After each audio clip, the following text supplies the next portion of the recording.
Então, aqui a apresentação, é nosso quinto encontro, né? A aula de hoje fala sobre supositórios. Então, começar a falar sobre supositórios aí, né? Então, a gente vai falar dessas formas farmacêuticas para introdução em cavidades. Não coloquei esse nome, né, para introdução em cavidades, porque a gente poderia falar também de outras mucosas do corpo, outras cavidades do corpo. Então, nós vamos focar aqui mais na produção de supositórios e óvulos, né, que é um produto assim de, de uso vaginal. Tá? Existem também as velas, que são aí produtos um pouco mais finos. As velas são produtos como se fossem supositórios, porém para serem aplicados na uretra, tanto masculina quanto na uretra feminina. Então, é como se fosse um pequeno cabinho de cera para ser colocado dentro da uretra para tratar infecções ou algum tipo de problema microbiológico ou algum tipo de lesão dentro da uretra, tá? São as velas. Mas, basicamente, a forma de fazer é igual ao do supositório. Então, a gente vai começar falando aqui de supositórios. É no nosso quinto encontro de hoje. Supositórios, tá? Então, a gente vai hoje comparar e diferenciar os vários tipos de supositório, sem relação à aparência, tamanho e forma. Então, a gente vai ver que não é só aparência, tamanho e forma, né, que diferencia supositório, tá? O supositório, no imaginário brasileiro, é uma forma farmacêutica que serve até para fazer piadas, né? Então, a aplicação retal de uma medicação, né, as pessoas têm ainda essas gracinhas com relação ao supositório, né? Mas é uma forma farmacêutica de aplicação imediata. O sistema de absorção retal ele não passa pelo mecanismo de primeira passagem do fígado, tá? Cai direto na corrente sanguínea, assim como o sublingual, né? Então a gente vai descrever as vantagens e as desvantagens da administração dos fármacos na forma de supositórios versus aquele por via oral.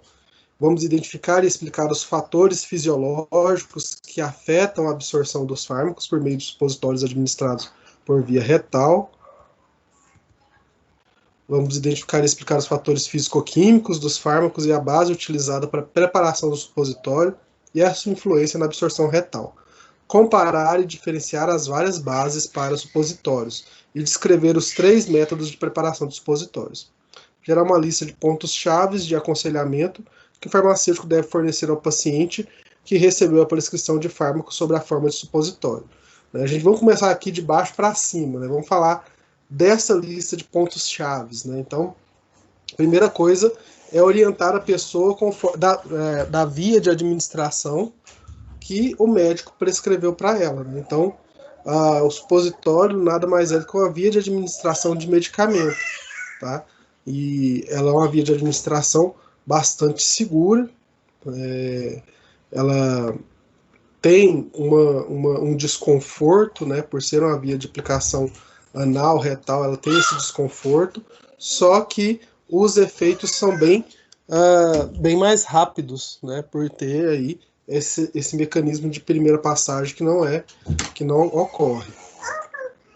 Oi, minha neném tá aqui. Não, pera aí, papai tá dando aula. Vai lá na mamãe, vai? Vai lá. Isso. Fecha aí, obrigado. Minha filha que entrou no quarto, desculpa. Então, a gente tem que criar essas orientações para os nossos pacientes, para que eles entendam os motivos que fizeram o médico prescrever essa forma farmacêutica, tá?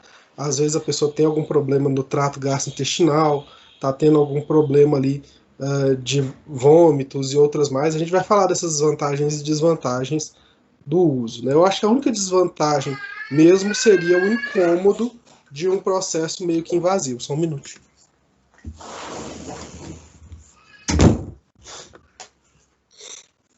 De um processo desconfortável e invasivo com relação à aplicação do produto. O que é o supositório? O supositório nada mais é que uma forma farmacêutica sólida, tem vários tamanhos, formatos adaptados para a introdução no orifício retal. vaginal ou uretral do corpo humano. Então a gente chama aí de óvulos, que são aqueles vaginais, e as velas, que são os uretrais, né, podem ser chamados também de supositórios. Contém um ou mais princípios ativos dissolvidos numa base adequada.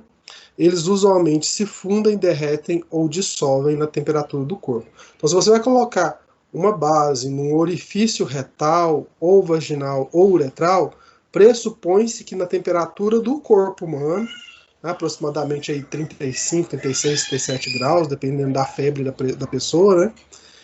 Essa base ela consiga se dissolver nessa temperatura. Isso é uma das dificuldades da aplicação do supositório, porque quando você pega nele, a temperatura da sua mão já começa a derreter o produto. É uma base que derrete muito facilmente a temperatura do corpo humano. Então ela tem uma forma sólida, só que ela se dissolve muito rápido com uma temperatura muito baixa.